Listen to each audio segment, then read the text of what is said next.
As we launch into this third pillar, I would just ask, what are some of the kind of the major themes, or how can people prepare for this next step into the third pillar?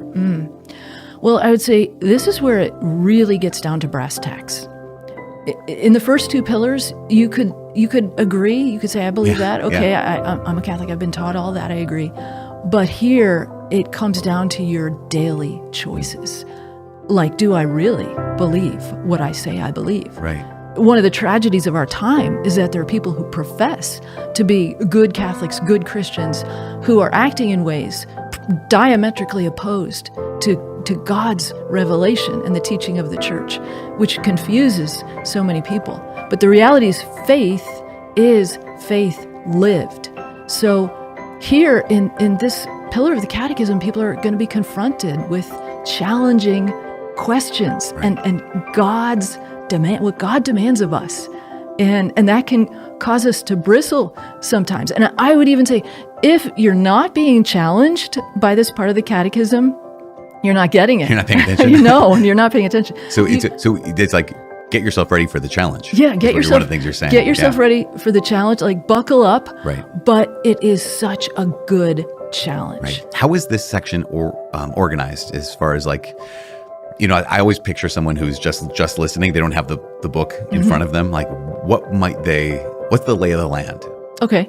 The basic lay of the land is that the first section is our vocation, life in the Holy Spirit. So that kind of puts everything on the foundation of, why are we called by God to live out these commandments, the 10 commandments? That's the second section. The first section is, what is our calling? Life in the Spirit. And what really struck me in that part is that everything that God asks us to do is given to us as a gift by His power in us. So, like, if a lot of people think the Christian life is all about WWJD. Mm-hmm. You know that expression, right? What would Jesus do? Yeah. So, how can we look back at our dearly departed founder of our religion and see how he modeled the ways to be kind to people, love God, love your neighbor, all of that. Okay, all that's true. Mm-hmm. We want Jesus to be our model. But that's not the full Christian life. It's not what would Jesus do. It's what is Jesus doing in me now. And what is Jesus asking of me now?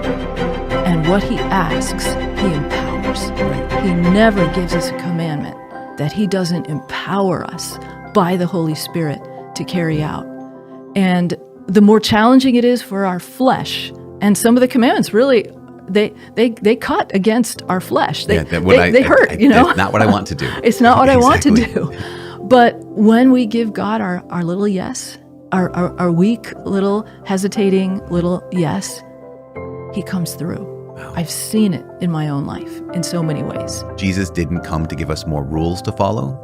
He came to give us a new heart. And that new ethos, the ethos being that inner world that either attracts us to something or repels us from something, that the power of the Holy Spirit, this encounter with Jesus, changes us internally so that, okay, I do want to do the Father's will. And the idea of saying no to God becomes more and more repellent. Yeah, and exactly. So, not that it's automatically easy, and concupiscence still, right? That distorted attraction to evil, it still abides in our human hearts, but here's this grace. We're not left orphans, and we're not left alone or powerless to be able to. A new heart. An analogy that I like to use is, if you think of a mother saying to her 2-year-old, Sammy, come here right now.